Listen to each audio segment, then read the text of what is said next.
Aries.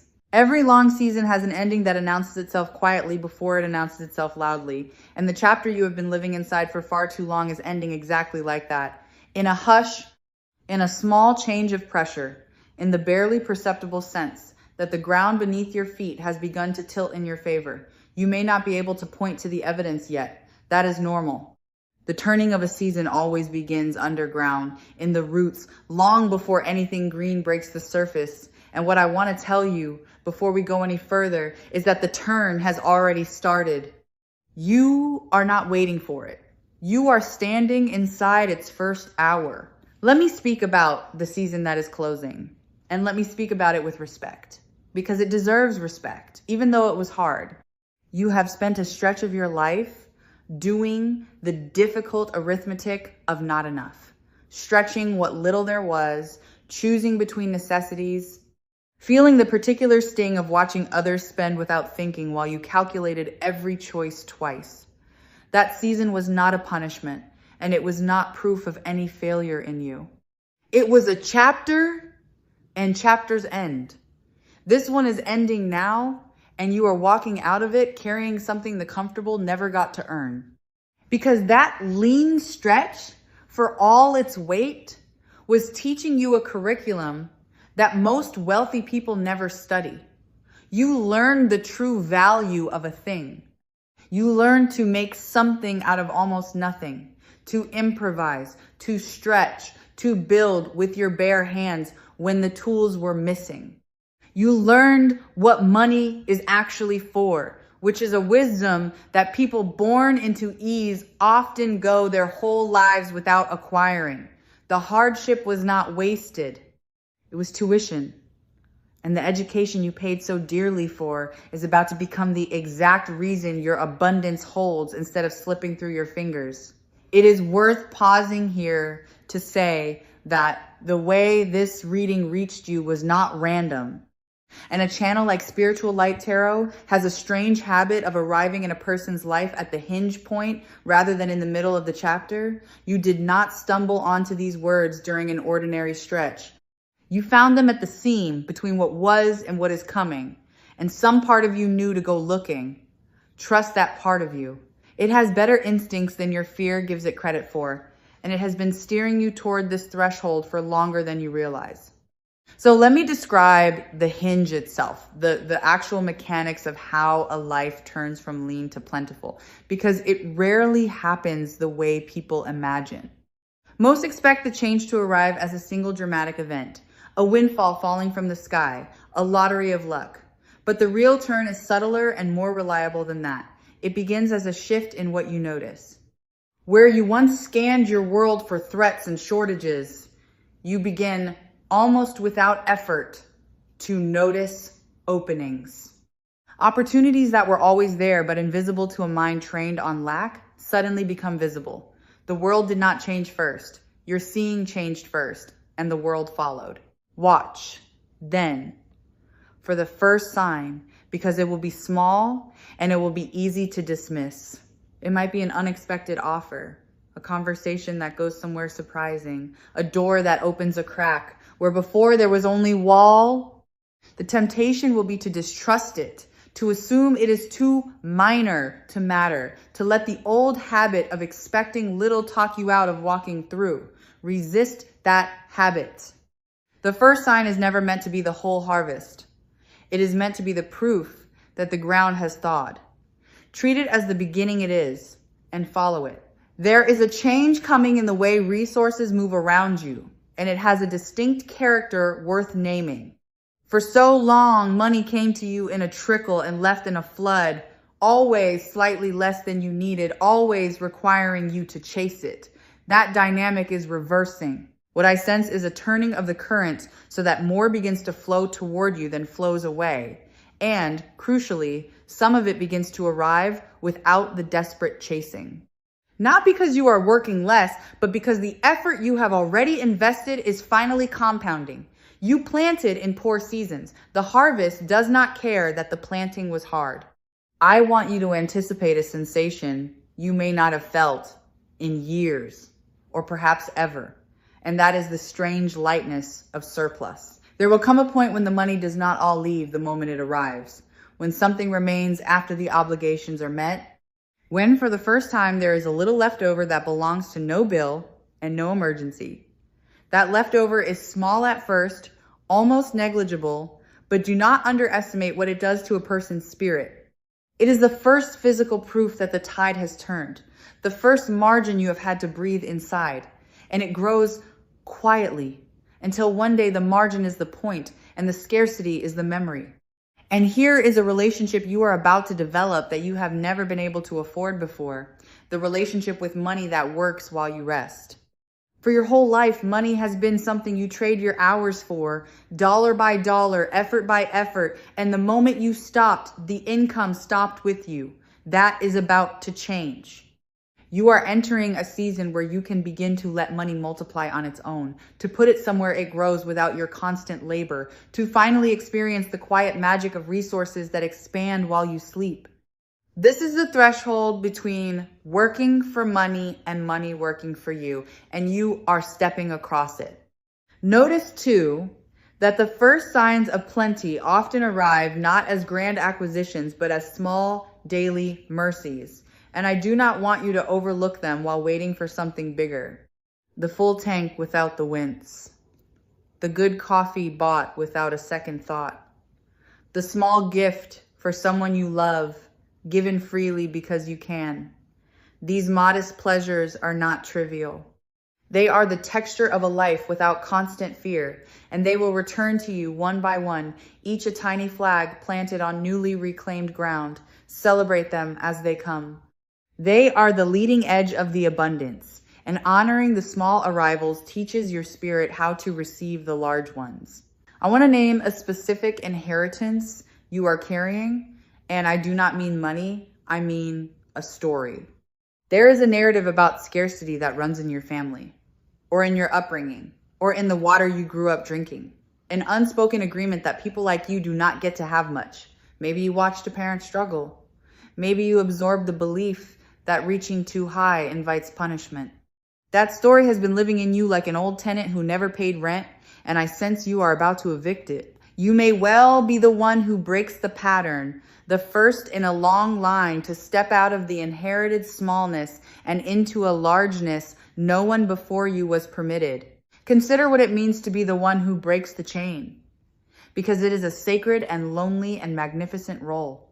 The people who came before you did the best they could with the doors that were open to them, and many of those doors were nailed shut by circumstances they could not control. You are living in a season with more open doors, and you carry within you the accumulated longing of everyone who wanted more and could not reach it. When you rise, you do not rise alone. You rise carrying them, and your abundance becomes a kind of restitution for every dream that got deferred in the generations behind you. Now I want to talk about a skill you have been undercharging for, or perhaps not charging for at all, because this is where a great deal of your coming wealth is hiding. There is something you do that others find valuable, something you have been giving away out of habit, out of humility, out of the quiet fear that asking for its worth would make you seem grasping. That undervaluing is the leak in the vessel. As you learn to name your worth out loud and let the number match the value, the leak seals, and you will be startled by how much was escaping through it all along. The wealth was never only about earning more. It was also about stopping the quiet giveaway. Here is something tender about the moment your relationship to asking changes, because it is more emotional than people expect. For someone who has gone without, the act of asking for more can feel almost like a betrayal of the humble person you have always been.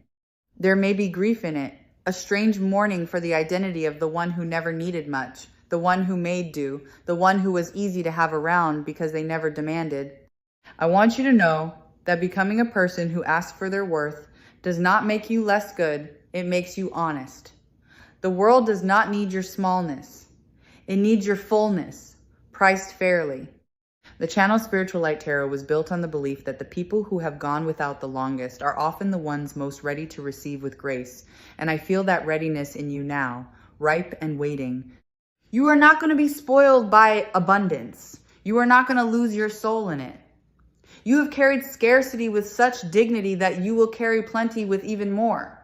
The character that was forged in the difficult chapter is exactly the character that makes prosperity safe in your hands. And the universe, which is more discerning than we credit, has been waiting for that character to finish forming before it opened the gates. Let me describe the new capacity you are developing, the capacity to hold. Because getting money and keeping money are two different arts, and you are learning the second one now. Many people receive a windfall only to watch it evaporate because their inner container was never enlarged to match the sum. But you have spent years building discipline, restraint, and a hard-won respect for what a dollar can do. That means the abundance flowing towards you will not run through you and vanish. It will accumulate. It will settle. It will build on itself. You are not just about to receive. You are about to retain. And retention is where lasting wealth is actually made. There is an old feeling that is going to lose its grip on you. And it is the feeling of being an imposter in rooms of means. For so long, when you found yourself among people with more, a quiet voice told you that you did not belong there, that you were one wrong sentence away from being found out, that your presence was a fluke, soon to be corrected.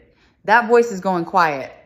As your circumstances shift, you will begin to notice that you carry yourself differently in those rooms, that you stop shrinking, that you stop over-explaining, that you simply take your seat as though you were always meant to have it because you always were.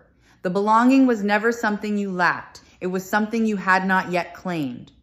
I sense a guide appearing on your path, someone further along than you, someone who has already walked the road from little to plenty and can show you where the hidden steps are. It may be a person, or it may be a body of knowledge, a teacher, a source of wisdom that arrives at exactly the moment you become ready to learn what it offers. The world you are entering has its own rules, its own etiquette, its own mechanics, and you do not have to figure them all out alone. Help is coming in the form of instruction. When it appears, be humble enough to be a student again. The willingness to learn is the mark of everyone who ever crossed this particular threshold. Listen for the change in your own voice when the subject of money comes up, because it is a truer indicator of transformation than any number. There has been an apology in the way you speak about money, a flinch, a lowering of the eyes, a habit of undervaluing before anyone else could. As the shift takes hold, you will hear yourself begin to speak of it plainly, without shame, without the reflexive discount. You will state your worth as a simple fact rather than a nervous question. That steadiness in your voice is not arrogance. It is the sound of a person who has finally stopped believing they were born to go without, and the world responds to that sound with respect it never offered your apology. And here's a power you have never been able to afford. The power to say no to the wrong money. When a person is desperate, every opportunity looks like salvation, and they take what drains them because they cannot afford to refuse. But abundance grants you the luxury of discernment. You will soon be able to decline the offer that pays well but costs your soul, to walk away from the arrangement that diminishes you, to hold out for the thing that is actually right, rather than grabbing the first thing that appears. This ability to refuse is itself a form of wealth, perhaps the truest form, because it means your choices are finally your own. I sense a debt or a burden that is going to be lifted, and I want you to feel in advance the specific freedom of that release. There is a weight you have been carrying, an obligation, an owed thing that has sat on your chest and colored your sense of the future. And I sense the season ahead offering you the means to set it down for good. The day that particular weight lifts, you will feel yourself stand taller, breathe deeper, look further ahead than you have allowed yourself to look in a long time. Freedom from what you owe is its own kind of fortune, and it is one of the first gifts this turning is preparing to hand you. There is a conversation coming in which you will ask for more than you have ever dared to ask, and you will get it. A rate, a raise, a fee, a figure that would have terrified the old version of you to even speak aloud. I sense you finding the steadiness to name it plainly and then, crucially, to stay silent afterward, to let the number stand without rushing to apologize for it or negotiate against yourself. That silence after the ask is where fortunes are decided, and you are learning to hold it. The yes that comes back will teach you something permanent about your own worth, and you will never again ask for as little as you once did. And I want to speak to what your abundance will let you stand for, because money in the hands of a person with your conscience becomes something more than comfort. You have causes you care about, people you would protect, things in this world you wish you had the power to change. Scarcity kept your compassion theoretical, a wish without a lever. Wealth turns compassion into action. You will be able to fund what you believe in, to shelter who you love, to move real resources toward the good you have always wanted to do and never had the means to accomplish. This is perhaps the deepest reason the abundance is coming to someone like you. It knows what you will do with it. I sense an opportunity with an unusual shape approaching, one that will not look like the opportunities you have been trained to expect. It may involve doing something you have never done before, stepping into a role that feels a size too large, saying yes to a possibility that scares you slightly with its scope. Your instinct, honed by years of playing it safe, may be to decline, to wait until you feel ready, to defer to someone more qualified. But readiness is a myth that keeps people poor. The opportunity is not asking you to already be the person who can handle it. It is offering to make you that person. Step forward before you feel ready. That is how the leap always works. There is a particular relief I want you to anticipate because it is one of the sweetest fruits of the turn, and it is the first time you look at a price and simply do not flinch. For so long, every purchase has been shadowed by calculation, every want weighed against every need, every small pleasure taxed by guilt. There is coming a day when you will reach for something and the old flinch will not arrive, when the arithmetic will fall silent, when you will simply be able to have the thing. That moment, small as it sounds, will bring tears to your eyes because it will be the body finally believing what the mind has been trying to tell it. The famine is over. I want to speak to the guilt that sometimes rides alongside new abundance because it can ambush a person who has known hardship, and I do not want it to steal your joy. When you begin to have more than the people around you had, more than your family had, more than the version of you from the hard years could have imagined, a strange guilt can surface, a feeling that you have somehow abandoned your own kind by rising. Let me dissolve that. You do not honor the people who struggled by struggling alongside them forever. You honor them by breaking free and then reaching back. Your rising is not a betrayal. It is a rescue mission, and you are both the rescued and the rescuer. Let me trace what tends to happen once the first income shift lands, because it rarely stays singular. The first new stream tends to reveal a second. The confidence from one success loosens the grip of fear enough that you begin to see other avenues you were previously too anxious to pursue. Wealth, once it begins, has a way of teaching you its own logic, showing you how it wants to grow, revealing paths that were invisible from inside scarcity. You will not have to force this. You will simply notice one day that the single lucky break has quietly become a diversified and living thing, feeding itself, expanding on its own momentum. There is a recognition coming too, and I want to separate it cleanly from the money because they arrive together, but they are not the same gift. People are going to start seeing your value in a way they did not before. The same qualities that were overlooked when you had nothing become suddenly visible and admired the moment your circumstances begin to shift. It is unjust, in a way, that the world so often waits for external proof before it grants internal respect. But that is how it moves, and it is about to move in your favor. Let the recognition come. You do not have to pretend you do not enjoy being finally seen. I sense you will soon be in a position to be the generous one, And I want you to savor this in advance because it may be the single most healing part of the whole transformation. There is a specific joy, unlike any other, in being the one who picks up the check, who covers the shortfall, who says, do not worry about it and means it. For someone who spent years on the receiving end of other people's mercy, or worse, on the receiving end of no mercy at all. The day you get to be the source of the ease rather than the one who needs it will feel like a wound closing. You have been on the thin end of generosity long enough. Your turn to be the fountain is coming. Let me address the fear that this is all too good, that I am describing a life meant for other people, that surely the pattern of your existence has been set and this reading is a beautiful cruelty. I understand why that fear is there. When a person has been disappointed enough times, hope itself starts to feel like a setup.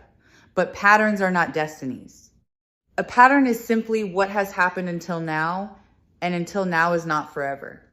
The evidence of your past is not evidence of your future, because the variable that was missing has just entered the equation, and the variable was never luck. It was your own permission, finally granted.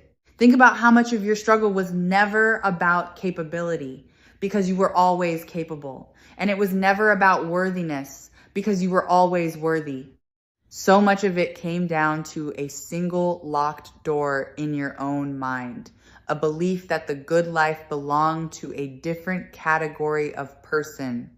That door is unlocking now, not through force, but through a quiet exhaustion of the lie. And on the other side of it is not some foreign paradise, but simply the life that was always meant for you, waiting patiently for you to believe you were allowed to walk in. There is a decision approaching, and I want you to be awake for it, because it is the kind of decision that quietly determines everything downstream. It will present itself as a choice between the safe, familiar smallness and the frightening, expansive unknown. Every cell trained by scarcity will vote for the safe option, because scarcity always mistakes familiarity for safety. But the expansive choice, the one that makes your heart beat faster with a fear that is really excitement in disguise, is the one that leads to the life we are talking about. When the fork appears, choose the direction that scares you in the good way. That fear is not a warning, it is a compass. I want to name the momentum you will begin to feel, because its arrival is one of the surest signs the turn is real.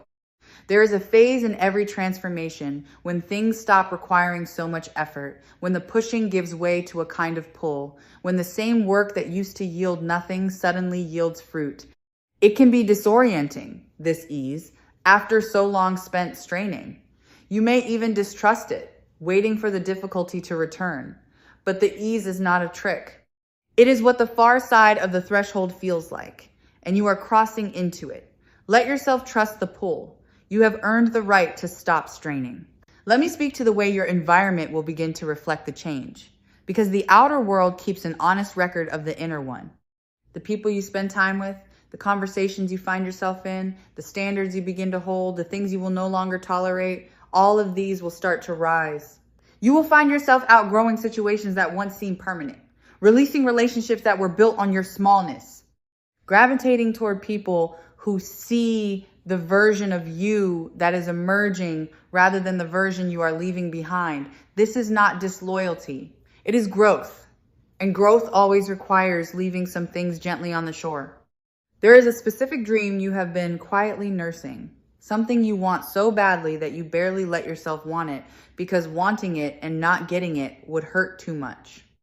You have kept it in a locked drawer of your heart, taking it out only in private, telling no one. I want you to take it out now and look at it in full light, because the reading holds it as reachable. The thing you assumed was permanently out of your league is coming into range. Do not shrink the dream to protect yourself from disappointment. The disappointment you have been bracing against is not the future, the reading shows. Let the dream be as big as it actually is. I sense help arriving from an unexpected direction, and I want you to keep your eyes open for it, because it may not come wearing the face you expect.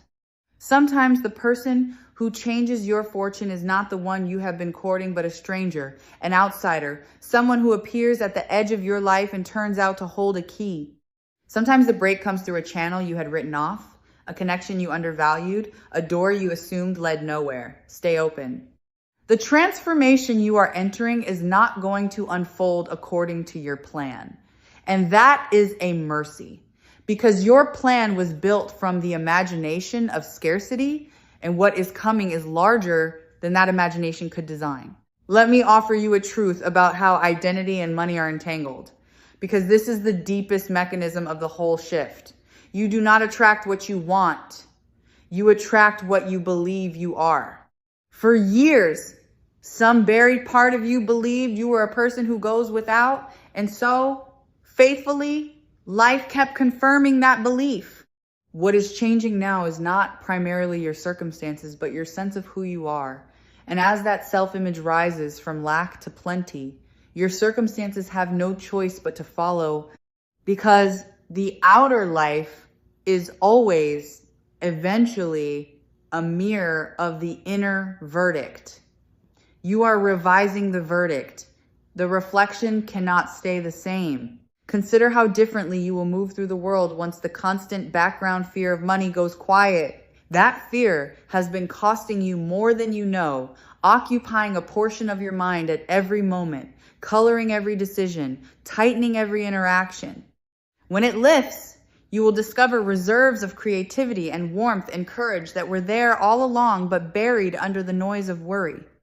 You will become more generous, more playful, more daring, more fully yourself, because the enormous energy that went into managing scarcity will finally be freed to build the life you actually want. The wealth does not just add, it releases. Let me speak about time, because it is the wealth beneath the wealth, the thing all the money is secretly for. What you are really buying as your resources grow is the return of your own hours. The time to sleep without an alarm shaped by desperation. The time to linger over a meal. The time to make something slowly and well instead of frantically and cheap. The time to be present with the people you love instead of forever elsewhere, chasing the next dollar. Money, at its best, is congealed time waiting to be spent back into life, and you are about to begin buying back the hours that scarcity has been stealing from you for years. There is an old wound around money that I sense is ready to heal. A specific memory of humiliation or lack that still stings when you brush against it. Perhaps a moment when you could not afford something you desperately needed. Perhaps a time you were made to feel small over money. Judged, dismissed, refused. That wound has been shaping your choices from the shadows, and I sense the season ahead offering it a chance to close. Not through revenge, but through a gentle overwriting. As the version of you who has enough finally reaches back to comfort the version who went without. You are about to become the answer to your own old prayer. I sense a skeptic in your life, someone who did not believe you could do this, who quietly assumed you would always be exactly where you have been. And I sense that person becoming a believer, not because you argued them into it, but because the evidence of your rising will become impossible to deny.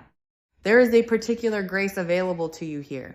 The grace of winning that doubter over rather than gloating, of letting your changed life speak so clearly that their old skepticism simply dissolves into something closer to awe. You do not need to prove them wrong with words. Your life is about to make the argument for you. Consider what the lifting of money stress will do for the people you love, because scarcity does not weigh on one person alone. It presses on every relationship in a household. The tension of not enough has a way of seeping into love, of turning tender people short with each other, of making every conversation about the future a quiet negotiation of fear. As that pressure lifts, watch what happens to your relationships. Watch the softening. Watch how much easier it becomes to be kind when the terror of lack is no longer standing in the room.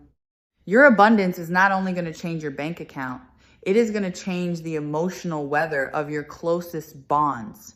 There is an idea you have dismissed, a possibility you waved off as unrealistic, impractical, not for someone like you, and I sense that this very idea may be the vehicle, the thing you talked yourself out of. The venture you assumed was too ambitious. The path you glanced at and looked away from because wanting it felt dangerous. I am asking you to look at it again. Sometimes the door we are most afraid to open is the one with our name already carved above it. And the reading suggests that the dream you filed under someday may in fact be the practical route to the transformation the title promises. Do not underestimate the idea you have been quietly protecting yourself from. Even in plenty, I sense you will keep your feet on the ground, and this is worth honoring because it is precisely what will make your wealth durable. You are not the kind of person who forgets where they came from the moment fortune arrives. You will keep the habits that served you, the respect for a dollar, the refusal to waste, the memory of the lean years that keeps you humble and wise. This groundedness is not a limitation. It is the ballast that keeps a rising ship from capsizing. And it means that when the abundance comes, it will not turn you into a stranger to yourself. You will remain recognizably, admirably you, only unburdened. And I sense in the longer arc of this that you are about to teach a different story than the one you were taught. Whatever scarcity you inherited, whatever fear about money was passed down to you like an heirloom no one wanted, you now have the chance to hand something else to the people who come after you. A different relationship with abundance. A belief that having is allowed. A model of a person who broke the old pattern and lived to show that it could be broken. This may be the most lasting wealth of all, the kind measured, not in what you accumulate, but in what you make newly possible for everyone who watches you rise. I want to describe the quiet dignity of the wealth that is coming to you, because it will not be the loud, garish, kind. What I sense for you is not the wealth that needs to be seen, the kind that shouts and clutters and proves. It is the calmer, deeper kind, the wealth of options, of security, of a life with margin in it.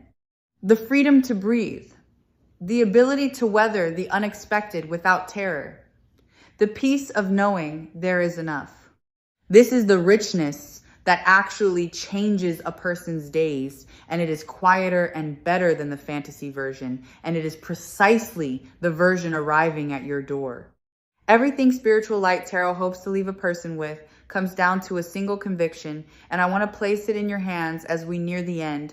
The conviction that the difficult chapter was never the whole book, that the lean season was always a passage and never a destination, and that the wealth arriving is not a stranger's fortune wandering in by accident, but the harvest of every hard thing you survived.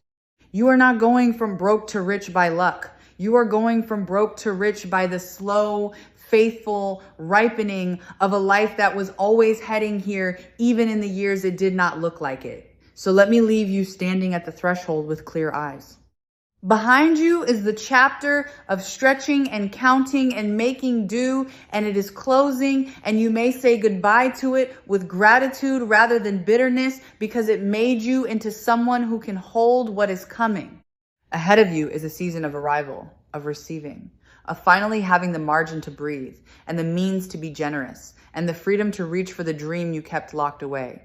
The turn has begun. You are already inside its first hour, and everything I have described is not a distant possibility, but a homecoming already underway, walking toward you as surely as you are walking toward it. Step through. The lean years are behind you now. Let yourself be rich in every sense the word can hold.